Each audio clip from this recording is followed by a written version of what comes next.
ស្រីចាស់នោះប្រកាសជាលែងមានសំណាងទៀតហើយឬខ្ញុំនឹងនាំអ្នកត្រឡប់មកវិញមិនអាចត្រឡប់ក្រោយបានទេដូច្នេះខ្ញុំបានប្រឆាំងនឹងគាត់ម្ដងទៀតព្រះអាទិត្យធំណាស់ព្រះមហេសីពិតជាឃ្លានណាស់ធ្វើឲ្យខ្ញុំឈរជាទុនកម្មនៅមាត់ទ្វារព្រះបរមរាជវាំងក្នុងពន្លឺថ្ងៃដកដៅគុកនេះ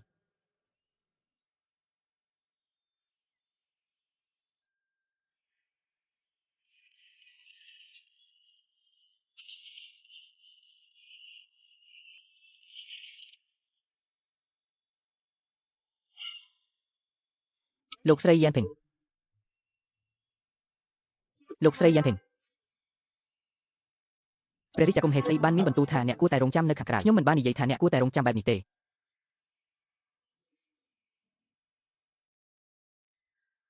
បន្ទាប់មកខ្ញុំនឹងចូលទៅហើយសួរថាត្រូវធ្វើអ្វីអូលោកស្រីយ៉ានពីង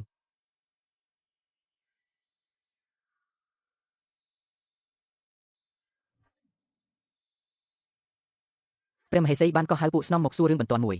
ប៉ុន្តែពួកគេមិនព្រមឲ្យពួកស្រីស្នំចូលទៅក្នុងព្រះបរមរាជវាំងទេខ្ញុំត្រូវបម្រើអ្នកដោយរបៀបណាយ៉ាងណាមិញវាមិនល្អទេក្នុងការចាស់ទៅភាពក្រីក្រធ្ងន់ធ្ងរវាមានហួសយ៉ាងនឹងមិនអត់អន់ចំពោះអាកប្បកិរិយាព្រៃផ្សៃរបស់អ្នកទេ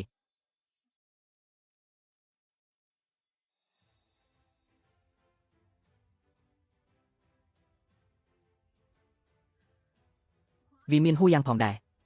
ការចាក់ចេញពីព្រះបរមរាជវាំងនោះក៏ឆ្លុះបញ្ចាំងពីឋានៈរបស់អធិរាជផងដែរ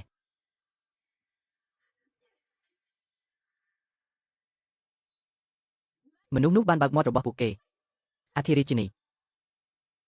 ព្រះមហាក្សត្រស្រឡាញ់ពួកស្រីស្នំរបស់អ្នកដូចជាការស្រឡាញ់ជីវិតខ្លួនឯងដែរគំរាមកំហែងដល់ព្រះនាងម្ចាស់ក្ត្រីថ្ងៃនេះខ្ញុំនឹងធ្វើសកម្មភាពក្នុងនាមព្រះចៅអធិរាជខ្ញុំនឹងបង្រៀនអ្នកនៅមេរៀនមួយសម្រាប់ភាពល្ងង់ខ្លៅនិងភាពប្រអិតក្រទមរបស់អ្នករបស់ក្រាស់យាយ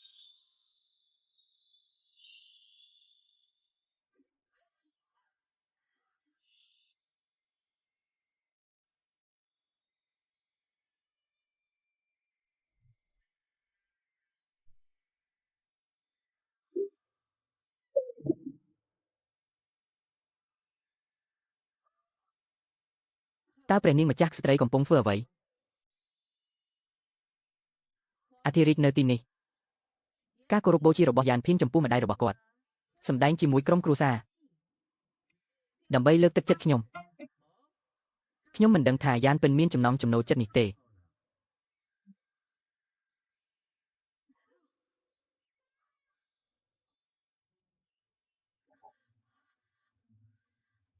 ហឹមព្រះមហាក្សត្រអីហីពួកស្រីស្នំអាចតាមដានស្ថានភាពបានតែតាមរយៈព្រះមហេសីស៊ីប៉ុណ្ណោះហឹមសប្បាយបែបនេះគឺព្រះមហេសីជឿស៊ីដែលបានបង្ខំព្រះមហេសីឲ្យចូលរួមអូ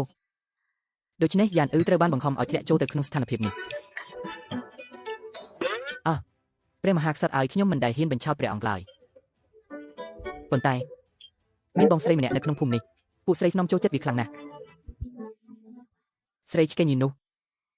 ហើយព្រះចៅអធិរាជឲ្យបង្ក្រាបខ្ញុំតើយើងឲ្យចូលចិត្តផ្នែកណាសេចក្តីសប្បុរសរបស់ព្រះនាងម្ចាស់ក្ត្រីអ្នកប្រកាសជានឹងពេញចិត្តនឹងការមើលរបស់អ្នកតើព្រះករុណាទតឃើញពេញតែដែលបែកនៅលើដីទេព្រះអង្គម្ចាស់ឲ្យខ្ញុំចូលចិត្តស្ដាប់សម្លេងនេះណាស់ព្រះករុណាឲ្យសូមទ្រង់មើលអធិរាជិនីបានចូលប្រឡូកក្នុងទូអង្គរួចហើយប្រញាប់ឡើងហើយបញ្ជាឲ្យនរណាម្នាក់យកពេញតែមកសូមឲ្យព្រះនាងម្ចាស់បានប្រកបដោយព្រះពរមានអ្នកណាមកយកពេងតែបងស្រីមនុស្សស្រឡាញ់